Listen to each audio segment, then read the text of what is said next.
എന്തെങ്കിലും ബന്ധമുണ്ടോ? ചുമ്മാ ആവശ്യമില്ലാത്ത കാര്യങ്ങളിൽ വലിച്ചു കഴിക്കരുത്. ഇതിൻ്റെ അകത്ത് ഒന്നുമില്ല. ഉള്ള സത്യാവസ്ഥ കുറെ പുറത്ത് വന്നിട്ടുണ്ടല്ലോ, അതൊന്നും ആരും പറയുന്നില്ലല്ലോ. ഇത് ആവശ്യമില്ലാത്ത കാര്യങ്ങൾ മാത്രമേ ഇത് പറയുന്നുള്ളൂ. തമ്പിയുടെ കാര്യത്തിൽ ആകാശ് ഷാജി എന്ന ഗോൾഡ് സ്മഗ്ലിംഗ് മിഡിൽമാനുമായിട്ടുള്ള ഇയാളുടെ സംസാരം, ATM-ൽ നിന്ന് പൈസ എടുത്ത കാര്യം, പ്രിയ വേണുഗോപാലിന്റെ പുതിയൊരു വീഡിയോ കൂടെ വന്നിട്ടുണ്ടായിരുന്നു. ഈ ഒരു വീഡിയോക്കകത്ത് ഏറ്റവും കൂടുതൽ കാര്യങ്ങൾ പറയുന്നത് തമ്പിയെ പറ്റിയിട്ടാണ്. ഈ കേസിൽ തമ്പിയുടെ ഇൻവോൾവ്മെന്റ് പ്രിയയുടെ ഈ ഒരു വീഡിയോക്കകത്ത് തന്നെ വ്യക്തമാണ്. അതായത് നിങ്ങൾ ആലോചിക്കുക, തമ്പിയായിട്ട് നല്ല രീതിയിൽ സൗഹൃദത്തിൽ ഇരുന്നൊരു വ്യക്തിയാണ് ബാലഭാസ്കർ എന്ന് പറയുന്നത്. ലക്ഷ്മിയുടെ ഇന്റർവ്യൂവിനകത്ത് ലക്ഷ്മി ഒരുമാതിരി ഭയങ്കര ഒഴുക്കം മട്ടത്തിലാണ് ഈ കാര്യങ്ങൾ സംസാരിക്കുന്നത്. അതായത് എന്തിന് തമ്പിയുടെ കയ്യിൽ ഫോൺ സൂക്ഷിച്ചു എന്നുള്ളതിന്റെ ഒരു വ്യക്തത ഇതുവരെയും വന്നിട്ടില്ല. എന്തായാലും പ്രിയ വേണുഗോപാലിന്റെ ഇന്നലത്തെ വീഡിയോയുടെ കുറച്ച് ഭാഗങ്ങൾ നമുക്കൊന്ന് കണ്ടു നോക്കാം. തമ്പിയെ ബാലുചേട്ടൻ വിശ്വസിച്ചിരുന്നു പൂർണ്ണമായും. അതുകൊണ്ട് തന്നെ ബാലുചേട്ടന്റെ മ്യൂസിക് സർക്കിളിൽ പോലും ഏതൊരു ആവശ്യത്തിനും തമ്പിയെ വിളിക്കുക എന്നുള്ളതായിരുന്നു ഒരു അണ്ടർസ്റ്റാൻഡിങ്. സോബി പറഞ്ഞതിന്റെ വാലിഡിറ്റി വരുന്നതും അവിടെയാണ്. അതായത് സോബി പറഞ്ഞിരുന്നു ഇത് എന്ത് ചെയ്യണം എന്നറിയില്ല. സോബി അഡ്വക്കേറ്റിനെ ആദ്യമേ വിളിക്കുന്നു, ഇങ്ങനെ ഒരു കാര്യം നടന്നു എന്ന് പറഞ്ഞിട്ട്. അപ്പോൾ അഡ്വക്കേറ്റ് പറയുന്നുണ്ട് ഈ എല്ലാ പ്രശ്നത്തിലും ചെന്ന് പെടണ്ട, വിട്ടേരാൻ മിണ്ടാതിരിക്കുന്നതാണ് നല്ലത് എന്ന് പറഞ്ഞിരുന്നു. പക്ഷെ അത് കഴിഞ്ഞിട്ടാണ് ഇങ്ങനെ വീണ്ടും ഈ കേസുമായിട്ട് ബന്ധപ്പെട്ട ആരോടിച്ചോ അങ്ങനെയുള്ള കാര്യങ്ങളൊക്കെ ചർച്ചകളൊക്കെ വരുന്ന വാർത്തകളൊക്കെ കണ്ട സമയത്താണ് മധു ബാലകൃഷ്ണൻ ഒരു കോമൺ ഫ്രണ്ട് ആണല്ലോ, ഒരു ചെറിയ ബന്ധമുണ്ടല്ലോ എന്നൊക്കെ അറിയാവുന്നതുകൊണ്ട് മധു ബാലകൃഷ്ണനെ, സോബിക്ക് നന്നായിട്ട് അറിയുന്ന ഒരു വ്യക്തിയാണ് മധു ബാലകൃഷ്ണൻ. അപ്പോൾ അദ്ദേഹത്തെ വിളിക്കുന്നു.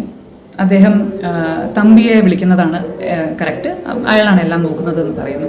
സോ ഇതെല്ലാവർക്കും അറിയുന്ന ഒരു കാര്യമാണല്ലോ മ്യൂസിക് സർക്കിളിലും. അപ്പോൾ തമ്പിയെ സോബി വിളിച്ചതും തമ്പി തിരിച്ചു വിളിച്ചതും ഇതെല്ലാം CDR ഉണ്ട്. ക്രൈംബ്രാഞ്ച് തന്നെ കൃത്യമായി കണ്ടെത്തിയതാണ്. 2018 നടന്നൊരു കാര്യം. അപ്പോൾ അത് നടന്നു എന്ന് പറയുന്ന സ്ഥിതിക്ക് അതൊക്കെ വളരെ കൃത്യമാണ്, അല്ലെങ്കിൽ കള്ളം പറഞ്ഞിട്ടില്ല എന്ന് മനസ്സിലാക്കുന്ന സ്ഥിതിക്ക് അയാൾ പറഞ്ഞ കാര്യങ്ങൾ എന്തെങ്കിലുമൊക്കെ കാര്യം കാണില്ലേ എന്ന് ചിന്തിക്കാവുന്നതല്ലേ ഉള്ളൂ. പക്ഷെ ഈ സാക്ഷിയെ മറ്റു പല സാക്ഷികളെ ഒഴിവാക്കിയതുപോലെയല്ല, ഈ സാക്ഷിയെ കള്ളനാക്കണം എന്നുള്ള ഒരു നിർബന്ധ ബുദ്ധിയാണ് പോലീസ് കാണിച്ചത്. ഈ നടന്ന സംഭവങ്ങളെല്ലാം ഈ പറയുന്ന പ്രകാശ് തമ്പിയായിട്ട് കലാപം സോബി സംസാരിച്ചിട്ടുണ്ടായിരുന്നു. അപ്പൊ അതിനുശേഷം ഈ തമ്പിയുടെ ഓരോ കാര്യത്തിലുമുള്ള ഇൻവോൾവ്മെന്റ് ആണ് നിങ്ങൾ ശ്രദ്ധിച്ചു നോക്കേണ്ടത്. പോരാത്തതിന് ഈ പുള്ളിക്കാരന്റെ നുണപരിശോധന ചെയ്തിട്ടുണ്ടായിരുന്നു എന്നാണ് ഈ വാർത്ത വന്നത് പോലും. ശരിക്കും നുണപരിശോധന ചെയ്തിട്ടില്ലായിരുന്നു. പിന്നെ ഇതിനകത്ത് മെയിൻ ഒരു പോയിന്റ് എന്ന് പറഞ്ഞു കഴിഞ്ഞാൽ, ഈ ആക്സിഡന്റ് നടന്ന സമയത്ത് തമ്പിയും ഈ ജിഷ്ണു എന്ന് പറയുന്നത് പൂന്തോട്ടം ലതയുടെ മകനാണ്. ഈ പൂന്തോട്ടത്തിലെ ഈ ജിഷ്ണുവും തമ്പിയും അവിടെ ഉണ്ടായിരുന്നു. ഇവരെ രണ്ടുപേരെയും ഈ പറയുന്ന സോബി ഐഡന്റിഫൈ ചെയ്തിട്ടുണ്ട്. അതൊരു ബുൾഗാൻ താടി വെച്ചിട്ട് ഒരാളും പിന്നെ ഒരു ഷോർട്സ് ഒക്കെ ഇട്ടുകൊണ്ടിരിക്കുന്ന ഒരാളും കൂടെയൊക്കെ നടന്നു പോയെന്ന് സോബി ഓൾറെഡി പറഞ്ഞിട്ടുണ്ട്. അത് ഈ പറയുന്ന വ്യക്തികളാണ്. ഇതിനെ പറ്റിയിട്ടൊന്നും കറക്റ്റായിട്ടുള്ള ഇൻട്രോഗേഷൻസ് നടന്നിട്ടില്ല ഈ ഒരു കേസിനകത്ത്. അപ്പോൾ ശരിക്കും പറഞ്ഞാൽ ഈ ഒരു കേസ് ശരിക്കും റീഓപ്പൺ ചെയ്യുക തന്നെ വേണം. തമ്പി അന്നേ ദിവസം ATM-ൽ നിന്ന് ഒരു 25,000 രൂപ വിഡ്രോ ചെയ്തൊരു കാര്യം പറയുന്നുണ്ട്. അത് എന്തിന് വിഡ്രോ ചെയ്തു എന്നുള്ളതിൻ്റെ കറക്റ്റായിട്ടുള്ള ഒരു ആൻസർ അയാൾ എങ്ങും കൊടുത്തിട്ടില്ല. പിന്നെ ഈ ഒരു ആക്സിഡന്റ് കഴിഞ്ഞതിന് ശേഷം തമ്പി മീഡിയക്കാരുടെ അടുത്ത് കുറച്ച് കാര്യങ്ങൾ പറഞ്ഞിട്ടുണ്ടായിരുന്നു. അത് നമുക്കൊന്ന് കണ്ടു നോക്കാം. എന്തെങ്കിലും ബന്ധമുണ്ടോ? ചുമ്മാ ആവശ്യമില്ലാത്ത കാര്യങ്ങളിൽ വലിച്ചു കഴിക്കരുത്. ഇതിൻ്റെ അകത്ത് ഒന്നുമില്ല. ഉള്ള സത്യാവസ്ഥ കുറെ പുറത്ത് വന്നിട്ടുണ്ടല്ലോ, അതൊന്നും ആരും പറയുന്നില്ലല്ലോ. ഇത് ആവശ്യമില്ലാത്ത കാര്യങ്ങൾ മാത്രമേ ഇത് പറയുന്നുള്ളൂ. ഇതില് ഈ സ്വർണ്ണക്കടത്തുമായിട്ട് ഒരു ബന്ധമില്ല, വെറുതെ ഉള്ള കഥകൾ ഉണ്ടാക്കിയാണല്ലേ? അതെ. മറ്റെന്തെങ്കിലും ഇതുമായി ബന്ധപ്പെട്ട് എന്തെങ്കിലും പറയാനുണ്ടോ? ഗോൾഡ് ഇതിലല്ല ഈ അപകട മരണമാണ് ഇത്? തീർച്ചയായിട്ടും എന്റെ അറിവിൽ ഇതൊരു അപകടമാണ്, അതിൽ വേറെ ദുരൂഹതയൊന്നുമില്ല. അപകട മരണം തന്നെയാണ്. അതെ.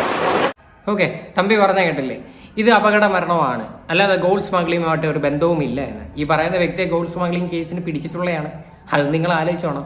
ഇനി ഇതിനകത്ത് പ്രിയ പറയുന്ന കുറച്ച് കാര്യങ്ങളുണ്ട്. അതായത് തമ്പി ഒരാളുടെ അടുത്ത് ഈ ഒരു ആക്സിഡന്റ് നടക്കുന്ന തലേന്ന് ഫോണിൽ സംസാരിച്ച വിവരവും അയാൾ ഗോൾഡ് സ്മഗ്ലിങ്ങിനകത്ത് മെയിൻ ഒരാളായിരുന്നു എന്നുള്ള കുറച്ച് ചോദ്യങ്ങൾ ഈ പറയുന്ന പ്രിയ ചോദിക്കുന്നുണ്ട്. അതും കൂടി നമുക്കൊന്ന് കാണാം.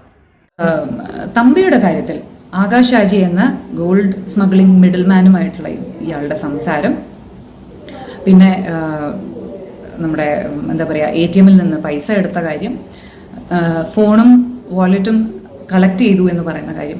ഫോണും വാലറ്റും എന്ന് പറയുന്നത് വളരെ ഇന്ന് ഒരു അപ്ഡേറ്റിൽ കണ്ടത്, കുഞ്ഞിൻ്റെയും ബാലുചേട്ടൻ്റെയും ഒക്കെ പിക്ചേഴ്സ് ലക്ഷ്മി കാണുന്നത് ഓർത്തിട്ട് അത് സഹിക്കാൻ വയ്യാതെ കയ്യിൽ വെച്ചിരുന്നു എന്നുള്ളതാണ്. ലക്ഷ്മിയെ വേദനിപ്പിക്കാതിരിക്കാൻ, ലക്ഷ്മി സ്റ്റേബിൾ ആകുന്നത് വരെ. പക്ഷേ ഫോൺ ആവശ്യപ്പെട്ടു എന്ന് ലക്ഷ്മി പറയുന്നത് അമ്മയാണ്.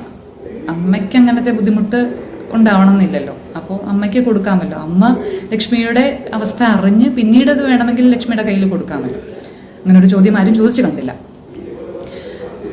പക്ഷേ ഫോൺ കോളിൽ അല്ലെങ്കിൽ ഫോട്ടോസോ വീഡിയോസോ എന്നുള്ളതിനേക്കാൾ ഉപരിയായിട്ട്, അല്ലെങ്കിൽ കോൾസ് എന്നുള്ളതിനേക്കാൾ ഉപരിയായിട്ട് വാട്സപ്പ് ചാറ്റ്സ് ഉണ്ടാവില്ലേ, വാട്സപ്പ് കോൾസ് ഉണ്ടാവില്ലേ? ഇങ്ങനെയുള്ള ഒരുപാട് കാര്യങ്ങളും അവിടെ റെലവൻ്റ് ആയിട്ടുള്ളതല്ലേ, തെളിവുകളല്ലേ? അപ്പോൾ തമ്പിക്ക് അവിടെ എന്തെങ്കിലും ഉദ്ദേശങ്ങളുണ്ടായിരുന്നോ?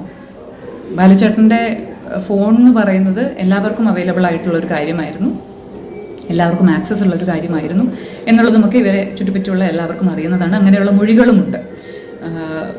പാസ്വേഡ് ഇല്ലാത്ത ഫോണാണ്. അപ്പം അങ്ങനെയൊക്കെ വരുമ്പോൾ അത് ദുരുപയോഗം ചെയ്യപ്പെടാവുന്ന എത്രയോ കാര്യങ്ങളുണ്ട്, എത്രയോ സ്ഥലങ്ങളുണ്ട്, എത്രയോ ഘട്ടങ്ങളുണ്ട്. ഈ കേസിൻ്റെ നാൾ വഴികൾ നോക്കുമ്പോൾ തന്നെ അറിയാം. ഈ ഫോൺ ശരിക്കും തമ്പി എടുത്ത് വെച്ചതിനകത്ത് തന്നെ കള്ളത്തരങ്ങളുണ്ട്. അതായത് അതിനകത്ത് പല കാര്യങ്ങളും പുള്ളിക്കാരൻ എടുത്ത് കളയാനായിരിക്കാം, മേ ബി തെളിവുകൾ നശിപ്പിക്കാനായിരിക്കാം. അങ്ങനെയുള്ള ഒരുപാട് സംശയങ്ങൾ ഈ ഒരു കേസിനകത്ത് വരും. മാത്രമല്ല ഫോണിന് പാസ്വേഡ് ഇല്ലാത്ത ഫോണായിരുന്നെന്ന് ഇതിനകത്ത് പ്രിയ പറയുന്നുണ്ട്. ഈ തമ്പി എന്ന് പറയുന്ന ഒരാളെ നല്ല പ്രോപ്പറായിട്ട് ക്വസ്റ്റ്യൻ ചെയ്ത് കഴിഞ്ഞാൽ കിട്ടാവുന്ന കാര്യങ്ങളേ ഉള്ളൂ ഇതല്ല. അത് നിങ്ങൾ ആലോചിച്ചോണം. ഇതിനകത്ത് പറയുന്നുണ്ടല്ലോ, ഈ പറയുന്ന അഷ്കർ ഷാജി എന്നങ്ങാണ്ട് പറയുന്നൊരു പുള്ളിയായിട്ട് ഫോണിൽ സംസാരിച്ചൊരു കാര്യം, അതൊക്കെ ഭയങ്കര എവിഡൻ്റ് ആയിട്ടുള്ളൊരു കാര്യമാണ്. ഇയാൾ ഫോണിൽ സംസാരിച്ച ആൾക്കാരുൾപ്പെടെ, ഇയാളോട് സഹകരിക്കുന്നവർ ഉൾപ്പെടെ ഇവരെല്ലാവരും ഉണ്ടല്ലോ സ്വർണ്ണക്കേസുമായിട്ട് ബന്ധപ്പെട്ട ആൾക്കാരാണ്. അതായത് ഭൂലോക തരികട പരിപാടികളാണ് ഈ ടീമുകളെല്ലാം കാണിച്ചുകൊണ്ടിരുന്നത്. ഉള്ള കാര്യങ്ങൾ പറയാമല്ലോ. ഇനി ഈ തമ്പിയെ ഗോൾഡ് സ്മഗ്ലിംഗ് കേസിന് പിടിച്ചൊരു വാർത്തയുണ്ട്, അത് നമുക്കൊന്ന് കണ്ടു നോക്കാം. ദിവ്യ 6 തവണ ദുബായിൽ പോയി മടങ്ങിയ പ്രകാശ് തമ്പി 6 തവണയും 10 കിലോഗ്രാം സ്വർണം വീതം കടത്തിയതായാണ് DRIയുടെ കണ്ടെത്തൽ. ജുവലറി ഉടമകളായ അബ്ദുൽ ഹക്കീം, മുഹമ്മദ് അലി എന്നിവരാണ് ഈ സ്വർണം വാങ്ങിയത്. ഇവരോട് ചോദ്യം ചെയ്യലിന് ഹാജരാവാൻ ആവശ്യപ്പെട്ടുമെങ്കിലും ഇരുവരും ഒളിവിലാണെന്ന് DRI വ്യക്തമാക്കുന്നു. ഒളിവിൽ തന്നെ കഴിയുന്ന മറ്റൊരു പ്രതിയായ വിഷ്ണു സോമസുന്ദരമാണ് ഈ പ്രവർത്തനങ്ങൾ ആകെ ഏകോപിപ്പിച്ചതെന്നും DRI പറയുന്നു. വിഷ്ണുവിന്റെ ജാമ്യാപേക്ഷ പരിഗണിക്കുന്നതിനിടെ ഇക്കാര്യം ഹൈക്കോടതി അറിയിച്ചു. തുടർന്ന് 17 മുമ്പ് അന്വേഷണ ഉദ്യോഗസ്ഥർക്ക് മുമ്പാകെ ഹാജരാവണമെന്ന് ഹൈക്കോടതി വിഷ്ണു സോമസുന്ദരത്തോട് നിർദ്ദേശിക്കുകയും ചെയ്തു. ദിവ്യ, അനീഷാണ്. ഏകദേശം 10 കിലോ സ്വർണം വിഷ്ണു സോമസുന്ദരന്റെ നേതൃത്വത്തിലായിരുന്നു ഇങ്ങനെയുള്ള കാര്യങ്ങൾ നടക്കുന്നതെന്ന്. ഈ വിഷ്ണു സോമസുന്ദരൻ എന്ന് പറയുന്ന ആരാണ്? ഈ പറയുന്ന ബാലഭാസ്കറുമായിട്ട് 10-18 വർഷത്തോളം ഫ്രണ്ട്ഷിപ്പായിട്ട് ഇരിക്കുന്ന ഒരു വ്യക്തിയാണ്. അപ്പം നിങ്ങൾ ആലോചിക്കുക, ഇതിനകത്ത് എങ്ങനെയൊക്കെയാണ് ഈ ഒരു സംഭവങ്ങൾ കണക്ട് ചെയ്യുന്നതെന്ന്. ഇത് എന്തിന് ഇങ്ങനെ ഒരു സംഭവം നടന്നു എന്നാണ് ഇനി അറിയേണ്ടത്. ഇവരുടെ എല്ലാവരുടെയും ഇൻവോൾവ്മെന്റ് വ്യക്തമാണ് ഈ ഒരു കേസിനകത്ത്. ഈ പറയുന്ന ബാലഭാസ്കർ ഗോൾഡുമായിട്ട് പോയ സമയത്ത് പ്രത്യേകിച്ച് ആ വണ്ടിക്കകത്ത് ഗോൾഡ് ഉണ്ടായിരിക്കുമെന്നാണ് നമ്മുടെ എല്ലാവരുടെയും തോന്നല്. എന്തായാലും നമ്മൾ ഊഹമാണ് പറയാം, നമുക്ക് തറപ്പിച്ച് പറയാൻ പറ്റത്തില്ല. ഇനിയിപ്പം അത് മാത്രമല്ല, വേറെ കാര്യമുണ്ട്. അതിനകത്ത് ഓൾറെഡി ഒരു 40 പവൻ്റെ സ്വർണം അതിനകത്ത് നിന്ന് എടുത്തിട്ടുണ്ടായിരുന്നു. അത് ആ ഒരു വാർത്ത കുറേ നാൾക്ക് മുന്നേ ഉണ്ട്. അവർ ക്ലിപ്പിംഗ് വേണമെങ്കിൽ നിങ്ങൾ പോയി കണ്ടു കഴിഞ്ഞാൽ നിങ്ങൾക്ക് അത് കാണാൻ പറ്റും. ശരിക്കും എങ്ങനെയാണ് ഈ ഒരു മനുഷ്യൻ മരിച്ചതെന്ന് ഇപ്പോഴും ഇവരാരും തുറന്ന് പറയുന്നില്ല. ഇവർ പറയാത്തതിൻ്റെ റീസൺ നിങ്ങൾക്ക് അറിയാം. കാര്യം ഇവരും കൂടി പെടുമെന്ന് വെച്ചുകൊണ്ടായിരിക്കാം. മേ ബി അപകട മരണമായിരിക്കാം. പക്ഷേ അതിൻ്റെ കുറച്ച് കാര്യങ്ങൾ തുറന്ന് പറഞ്ഞു കഴിഞ്ഞാൽ ഇവരെല്ലാവരും കൂടെ കൂട്ടത്തോടെ അകത്തു പോകുമായിരിക്കും. മേ ബി ഈ സ്വർണ്ണത്തിൻ്റെ കാര്യങ്ങളും ഇങ്ങനെയുള്ള കേസുകളെല്ലാം പൊങ്ങി വരും. പൊങ്ങി വരുമ്പോഴത്തേക്കും എന്തുവാ, സ്വാഭാവികമായിട്ടും പോലീസുകാർ പിടിക്കും. അപ്പോൾ അതുകൊണ്ടൊക്കെ ഇവർ ഹൈഡ് ചെയ്യാൻ വേണ്ടിയിട്ട് കാണിക്കുന്ന കുറച്ച് പരിപാടികളാണ് ഇതൊക്കെ. ശരിക്കും ഇതൊക്കെ നമ്മളൊക്കെ വന്നിരുന്ന് ഇങ്ങനെ പറയുന്നതിനെക്കാട്ടിയും പോലീസുകാരായിരുന്നു ഈ ഒരു വിഷയത്തിൽ കൂടുതൽ വന്ന് പറയേണ്ടത്. അപ്പോൾ എന്തായാലും ഈ ഒരു വിഷയമായിട്ട് ബന്ധപ്പെട്ടിട്ട് നിങ്ങളുടെയൊക്കെ അഭിപ്രായങ്ങൾ എന്താണെന്ന് വെച്ചാൽ നിങ്ങൾ തീർച്ചയായിട്ടും കമൻറ്റ് ചെയ്യുക.